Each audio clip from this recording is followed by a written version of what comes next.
A ragtag bunch of rebels faces the greatest military superpower of the day. It's a war they never should have won. This is the secret history of how they did it. Daring,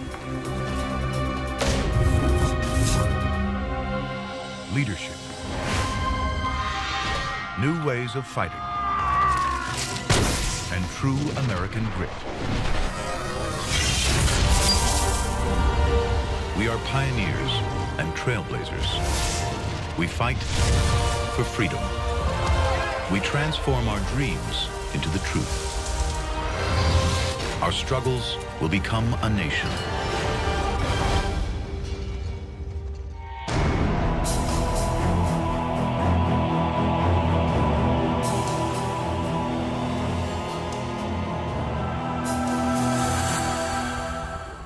New York City, gateway to North America. Today, the financial capital of the world. Population, 8 million people.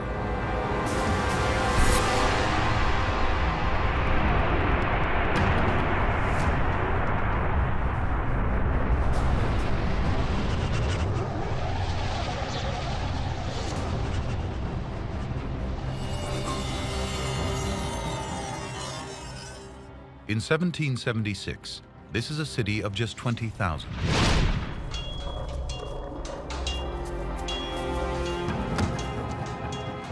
It will soon become the battleground for the biggest land invasion in American history.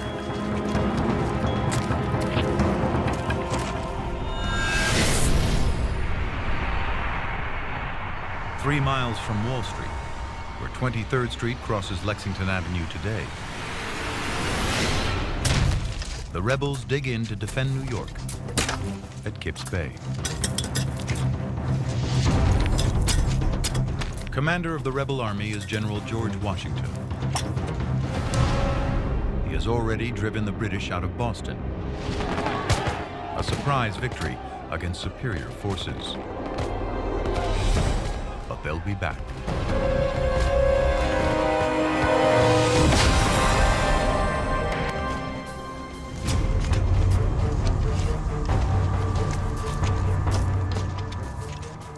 The hour is fast approaching, on which the honor and success of this army and the safety of our bleeding country depend.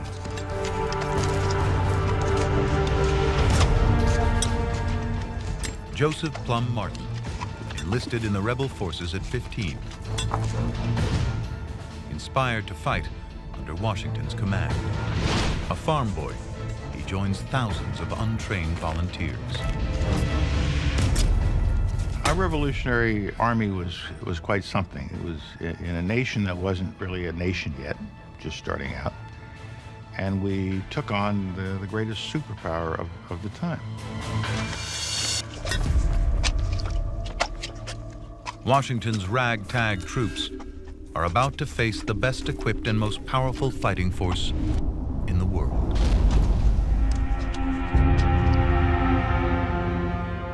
June 29th, 45 British warships mass off Staten Island.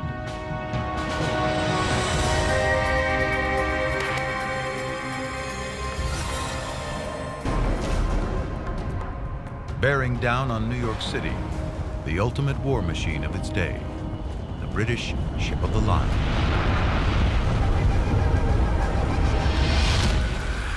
Each ship is made from over 2,000 century-old trees. Each carries hundreds more soldiers to the fight against the colonies. And each is armed with up to 64 heavy cannons. Capable of hurling a 24-pound cannonball at the speed of sound, delivering it to targets over a mile away. One ship of the line costs the equivalent of a modern aircraft carrier.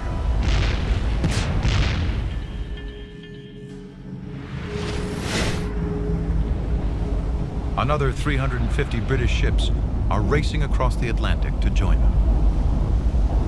The British want to terrify the rebels into submission. Instead, they inspire them to resist.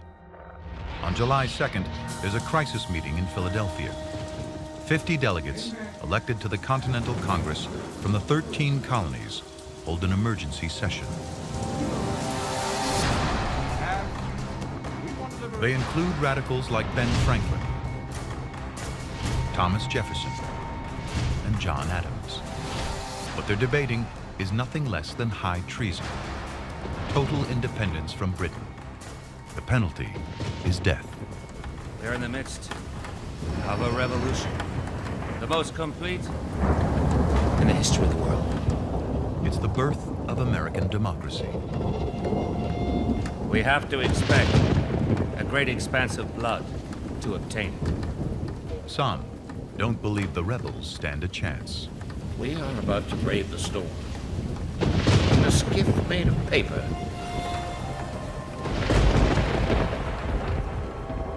But the doubters are outnumbered nearly 5 to 1. On July 4th, 1776, the delegates ratify a document that will change the world.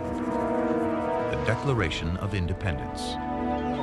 We hold these truths to be self-evident, that all men are created equal, and they are endowed by their Creator with certain inalienable rights. Well, think about that. They're saying that your rights come not from the king, not from the government. Your rights come from God. And furthermore, they can't be taken away from you. They are inalienable. Every group, blacks, women, gays, everybody looks to the Declaration as a way of saying, we are Americans too. So the Declaration is the American creed. And among these are life, liberty, and the pursuit of happiness.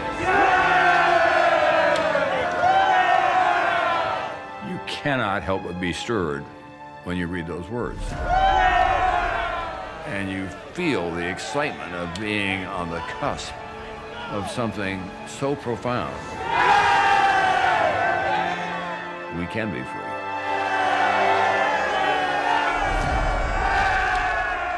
Now, soldiers like Plum Martin have something worth fighting for. On July 12th, 2 British warships opened fire on New York City.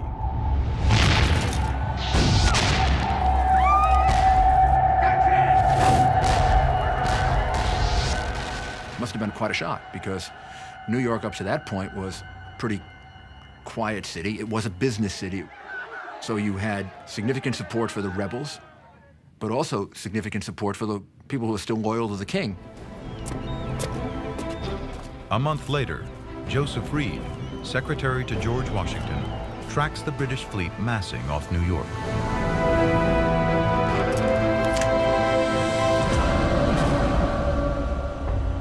Over 400 ships, the largest British naval task force until D-Day. 32,000 British troops prepare to storm Manhattan Island. They outnumber Patriot forces 2 to 1.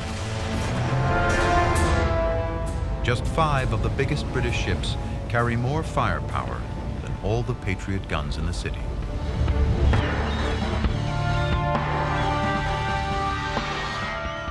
Reed is awed by the sight. When I look down and see the prodigious fleet they have collected, I cannot help being astonished that a people should come 3,000 miles at such risk, trouble, and expense to rob, plunder, and destroy another people because they will not lay their lives and fortune at their feet. It's the biggest attack on New York City until September 11th, 2001.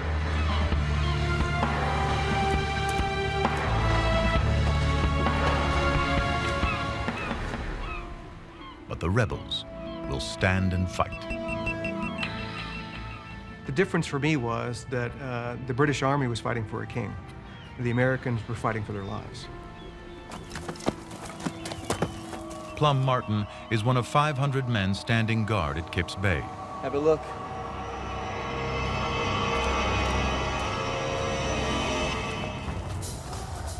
first thing that saluted our eyes was all 4 ships at anchor, within musket shot of us.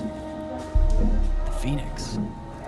I could read her name as distinctly as though I was directly underneath her stern.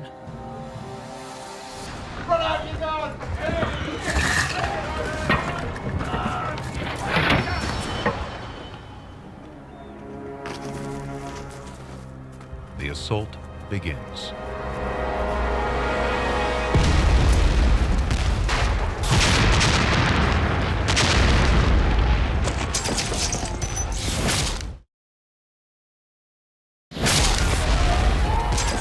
September 1776. New York is under fire.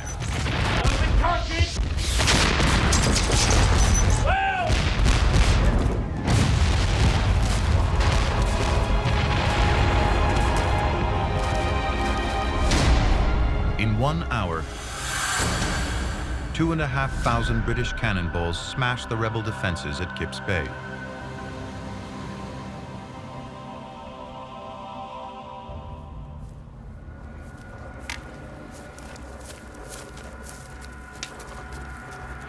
"4,000 British troops storm Manhattan. Tough and battle-hardened, a British redcoat has 6 times more combat experience than a Patriot Army recruit.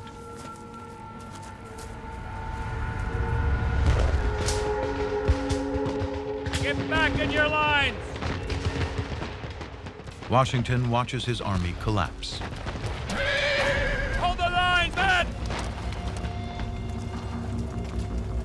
They retreat along an ancient Native American path that will later be known as Broadway. September 20th. New York, now in British hands, burns.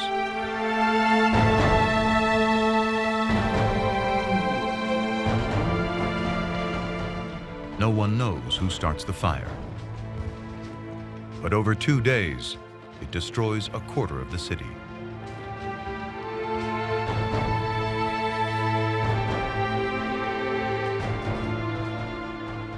It gives you a sense of the people who wanted to be free, how much they were willing to endure. The city being burned, the city being occupied, gives you a sense of how much they wanted freedom.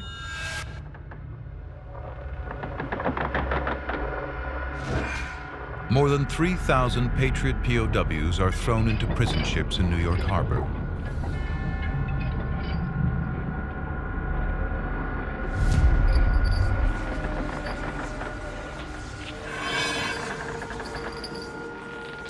The most notorious is the HMS Jersey, nicknamed Hell.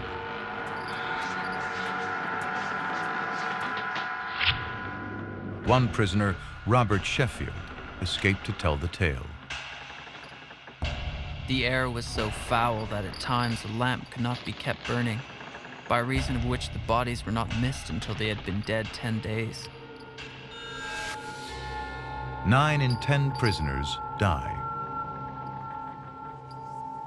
There is a memorial over in Brooklyn to those that died on British prison ships in New York Harbor. Thousands of Americans. Over the course of the war, 12,000 Patriot POWs will die in the prison ships, 3 times more than are killed in battle. The loss of New York is Washington's first defeat as commander-in-chief. The overwhelming British force crushes the rebel army.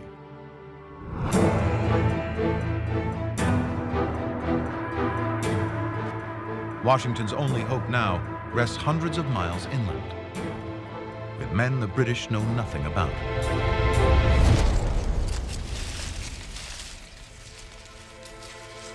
A new type of soldier with new weapons and new rules of war. Let's go kill us some redcoats. By June, a new British army of 8,000 men heads south from Loyalist Canada.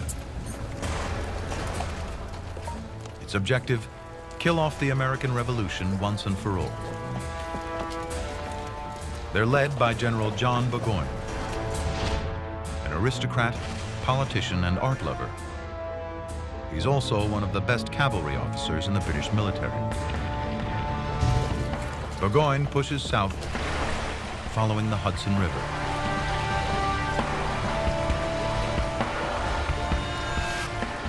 His army is like a mobile city. The Redcoats are accompanied by 2,000 servants, wives and mistresses.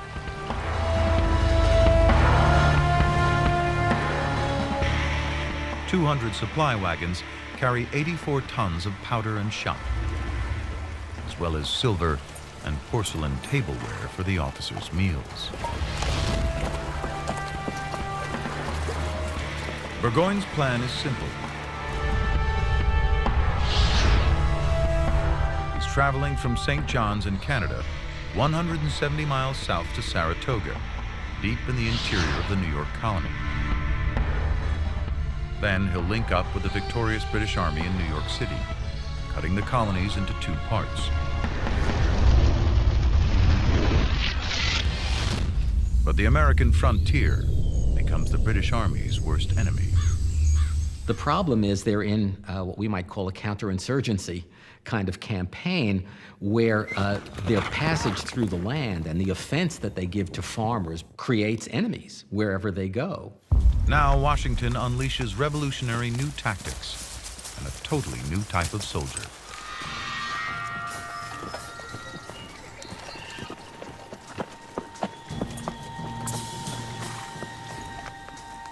Men who learned their skills on the frontier.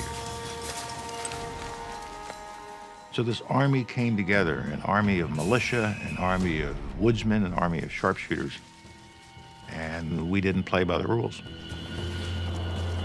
British Redcoats are trained for open battlefields. Now they face rebel sharpshooters hidden in dense cover. Leading them, Daniel Morgan, hard drinker, gambler, brawler, and now the colonel of an elite corps of 500 riflemen. He was a self-made man, and although not educated at a great school, was a smart guy, was a tough guy, and was ready and willing to step up when the time called. He was the perfect guy to show up at the perfect time. Burgoyne's route takes him through dense forest over 5 times larger than all of England.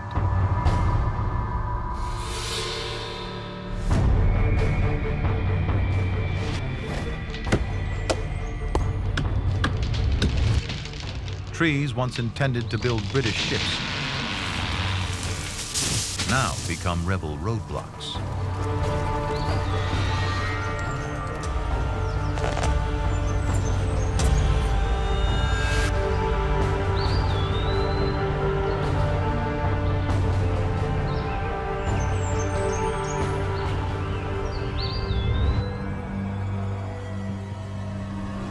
The British are sitting ducks. Their advance slows to just a mile a day. The march south becomes a 6-week nightmare. The sharpshooters know the land and have technology on their side. Morgan's men are armed with American long rifles. They're lightweight, with a slender barrel at least 40 inches long, and fire a .50 caliber shot a half-inch wide. Based on a German hunting weapon, the guns have a unique American innovation. Grooves inside the barrel that spin the shot, stabilizing it, giving it deadly accuracy. Armed with this rifle, Patriot marksmen can hit a target 250 yards away, more than 3 times the average distance of a modern FBI sniper shot, and twice the range of the British muskets. The tide of the war is about to change.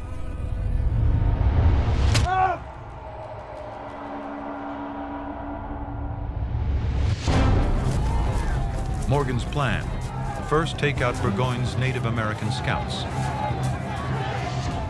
400 have allied themselves with the British to preserve their ancestral lands. But Morgan and his men now use traditional Native American tactics against them. They attack using speed, stealth, and surprise. After months of guerrilla warfare, all the scouts are dead or desert behind enemy lines. Any knowledge the Redcoats had of the terrain goes with them. The rebels are rewriting the rules of war, and they're about to do it again.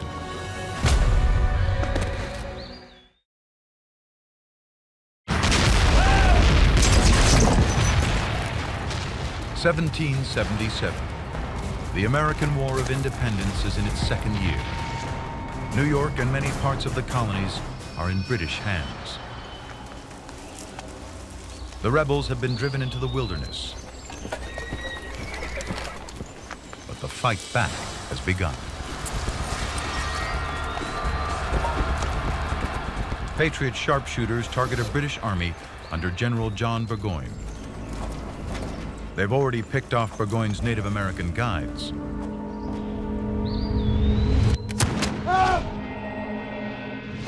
Now the two armies meet near Saratoga. Here the rebels break the rules of 18th century warfare and start targeting British officers.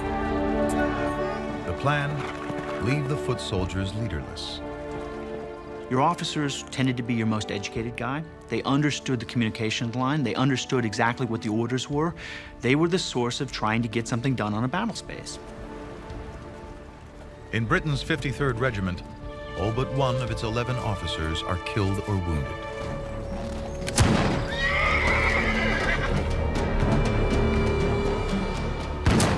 The tactic of assassinating officers appalls the British.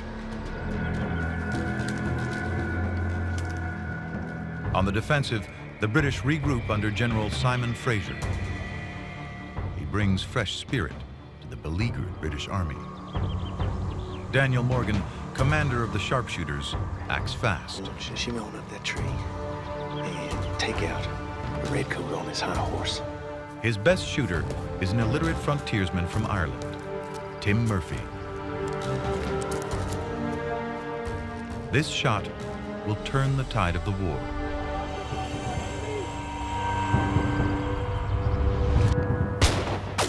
The first shot misses. This left.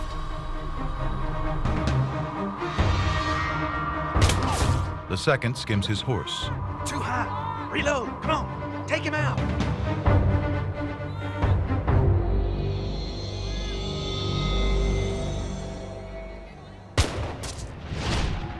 The third hits home.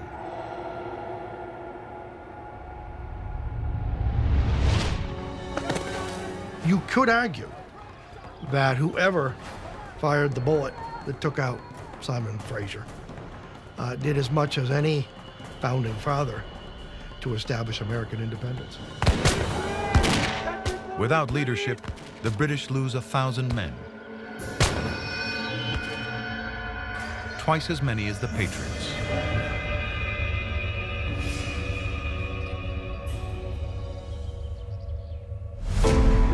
On October 17th, 1777, General Burgoyne surrenders. It's a turning point. The victory persuades Britain's greatest rival, France, to join the war on America's side. Now the French Navy will force the British to fight a war on two fronts, land and sea.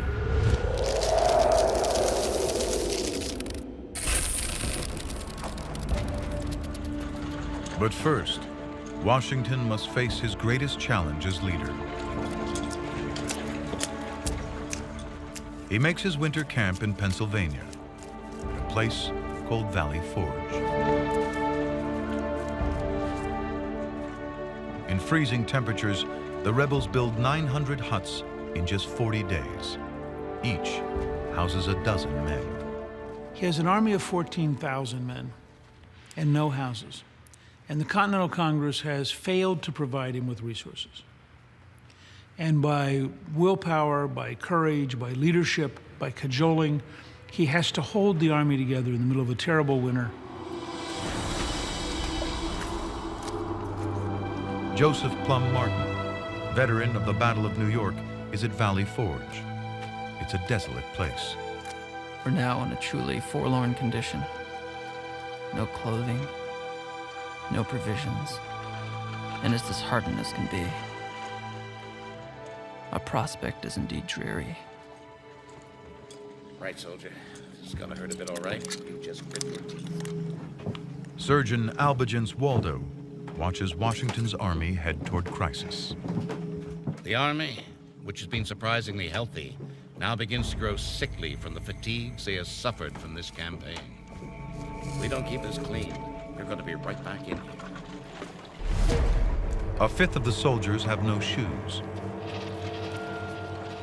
With little clean water, dysentery spreads through the camp.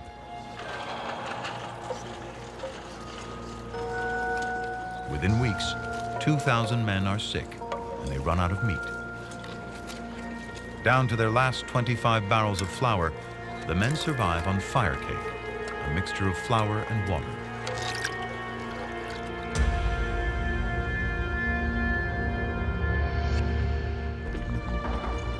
The rebel army is a melting pot.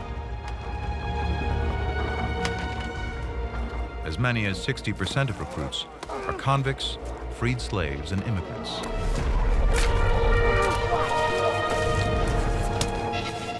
But Washington's leadership inspires unruly men to stay in line. What he had was a confidence that if you want freedom, this is what it's going to take. It's going to take sacrifice. It's going to take blood. It's going to take cold winters at Valley Forge. It's going to take losses.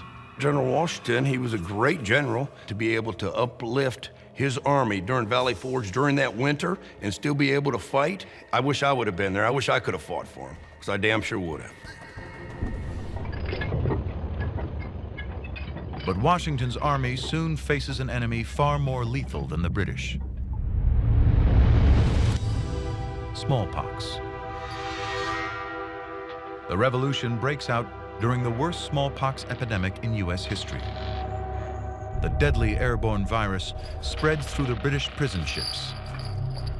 Isolated from the disease for generations, the American colonists have little resistance to it, and there's no cure. Victims break out in blisters and sores. The virus spreads through the blood, invading healthy cells which it kills, producing more of the virus in the process. 4 in 10 victims die.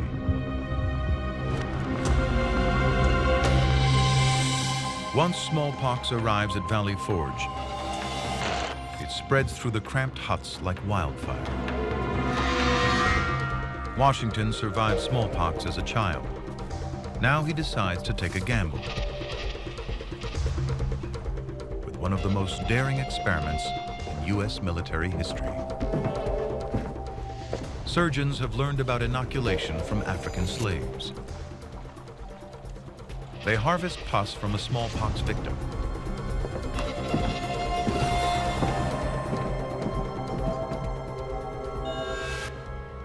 And smear the live virus into cuts on the skin of a healthy patient. The inoculation spreads the infection, but at a slower rate.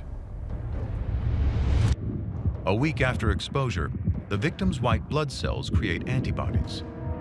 These attack and kill the virus that causes smallpox before the disease can spread. But it's a dangerous race against time. To survive, the patient's immune system has to work faster than the virus, or it'll run out of control. 1 in 50 of those inoculated will die.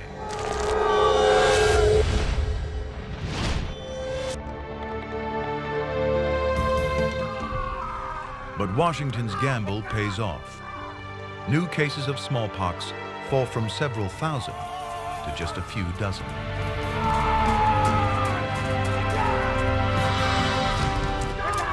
But to win the war against the British, Washington turns to an unlikely hero to transform his ragtag militia into a formidable fighting machine.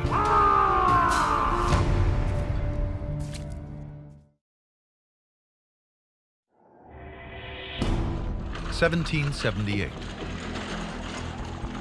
George Washington's Patriot Army survives a hard winter and an outbreak of smallpox at Valley Forge. Now, Washington introduces a new recruit who will change the course of the war. Baron von Steuben is an ex-Prussian army officer, an elite soldier whose career is said to have been ruined by his homosexuality. But Washington makes him one of the most powerful men in his command. Washington was a genius in taking people in who didn't seem like they could achieve great things, but under him, they rose to the challenge, they rose to the occasion. And that's what great leaders do.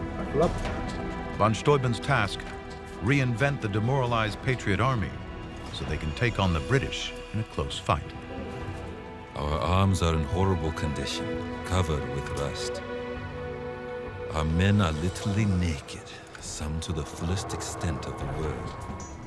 Von Steuben starts by drilling discipline into Washington's ragtag recruits. The men are unlike any he has ever trained before. The genius of this nation is not in the least to be compared with that of the Prussians or Austrians or French. You say to your soldier, do this, and he does it. But here, I'm obliged to say, this is the reason why you ought to do that, and then he does it. Von Steuben brings order, discipline, and hygiene to Valley Forge. He moves latrines away from living quarters, rebuilds the kitchens on the opposite side of the camp, and organizes housing according to regiments and companies. His biggest contribution, he writes a manual on military training with methods that are still in use today. Faster! Von Steuben drills European battle tactics into an elite corps of 100 men. Up, soldier! Each will train 100 more. Up! He also teaches them a new and deadly weapon,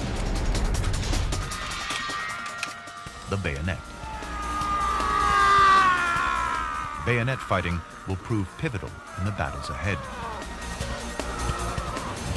Bayonets allow rifles to double as spears, making close hand-to-hand combat possible without reloading. But it's not just new weapons and skills von Steuben gives the Patriots. It's a new attitude. You know, we can talk about weapons and how certain weapons change the face of warfare, which is absolutely true. But the greatest weapon that you could ever have is right up here. Men like Plum Martin leave Valley Forge highly skilled killers. While they retrain, another secret war has been raging in British-occupied New York.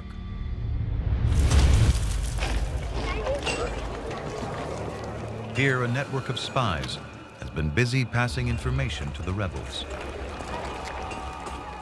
Their leader is George Washington himself. A man who's come down to us in history as someone who is incapable of telling a lie succeeds as a commander in no small measure because of his capacity for deception. A British general will later claim that Washington did not outfight his enemies, but outspy them. Now his French allies come under deadly threat, and only his secret army of spies can save them from disaster. In New York, an estimated 20% of the population is still loyal to the British. Food costs are up 800%. One young woman in 5 is a prostitute. To the British, New York merchant Robert Townsend is a loyalist. A member of the Loyalist militia, he writes for the Loyalist press. But to Washington's spy network, his code name is Culper Jr., a fact that was only discovered in 1939.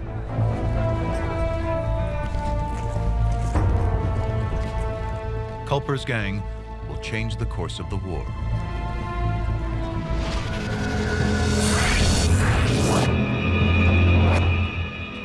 By July 1781, New York is buzzing with rumor. A French fleet has been sighted off Rhode Island. News leaks out that the British plan to send warships from New York for a surprise attack.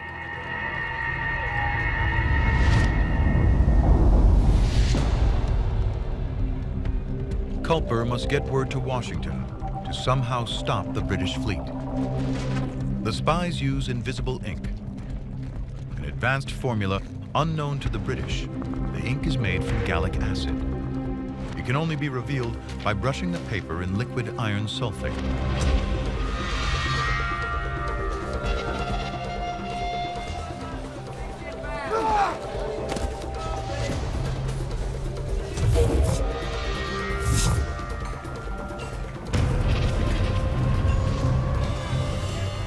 The next link in the chain is Austin Rowe, a tavern owner from Long Island.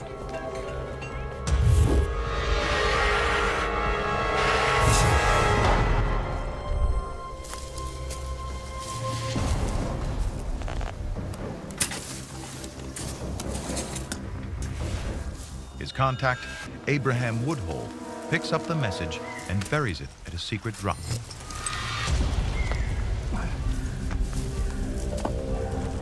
Another agent, Anne Smith Strong, then uses her laundry as a secret code.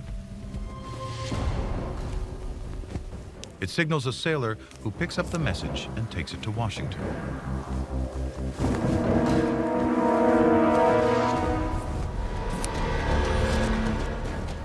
Washington moves troops towards New York, threatening the city, forcing the British fleet to stay put in New York Harbor. The French fleet sails out of danger. It will play a critical role in the next stage of the war. Now, with a spy network and a modern army backed by French naval power, Washington is ready for a final showdown.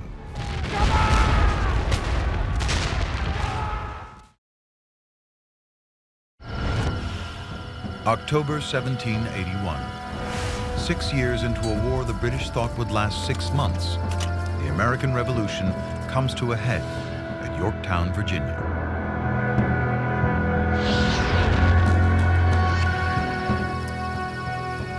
In trenches around the fortified city, Plum Martin, now a sergeant, waits with 8,000 other Patriot soldiers for the signal to attack. Washington's army has reinvented itself with sharpshooters, with training, discipline, and new weapons, and with a spy network that has saved the French fleet, giving the rebels dominance at sea. What remains of the British Army is under siege in Yorktown. Trapped in the city, the Redcoats wait for reinforcements.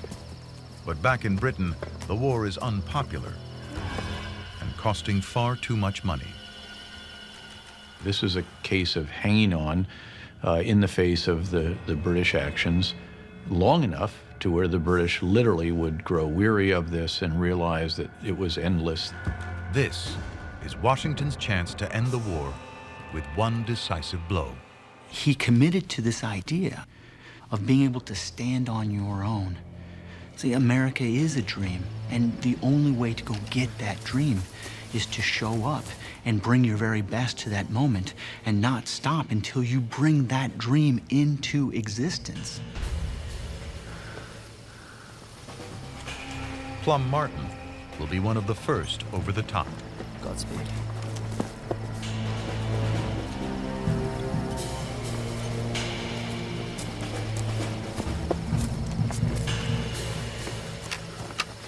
How you doing, old friend? Good. How are you?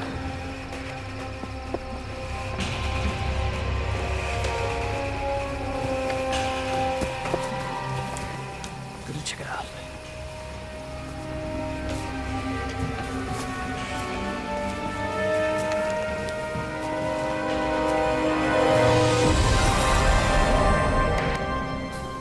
Behind Yorktown's defenses, 9,000 battle-hardened British troops are waiting.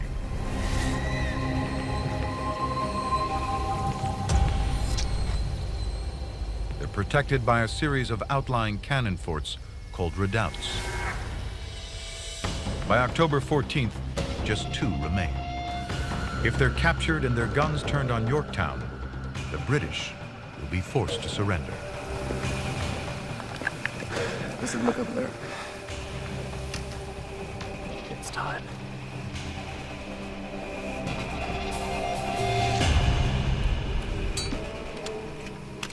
All the batteries in our line lay silent. We lay anxiously waiting for the signal.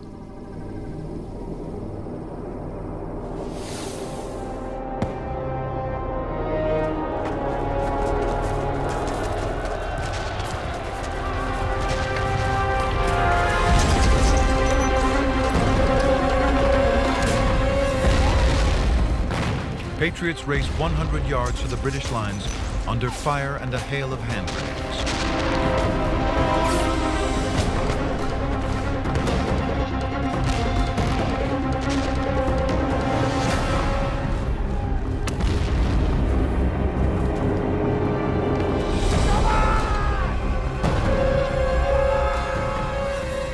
A force of 400 break through and storm the British fort.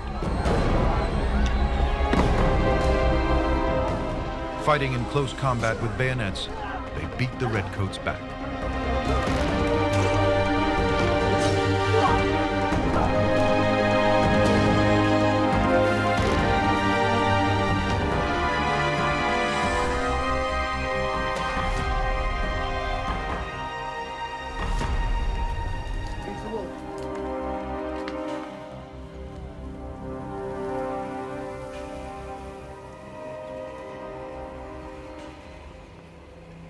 Immediately after the fighting had ceased, I went out to see what had become of my wounded friend.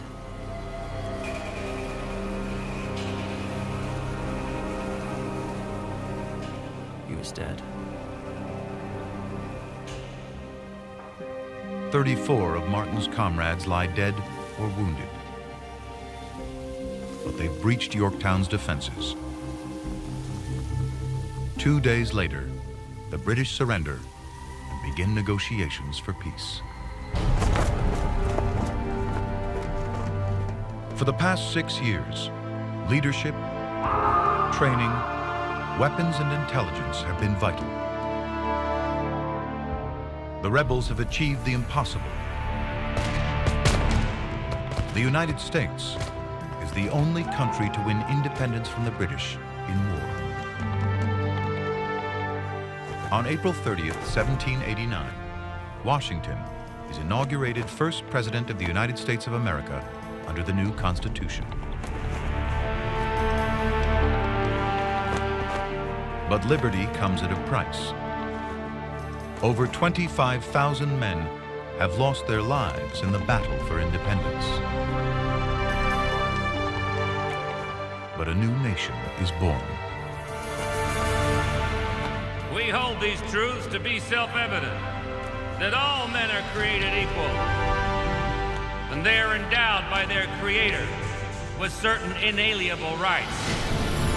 And among these are life, liberty, and the pursuit of happiness.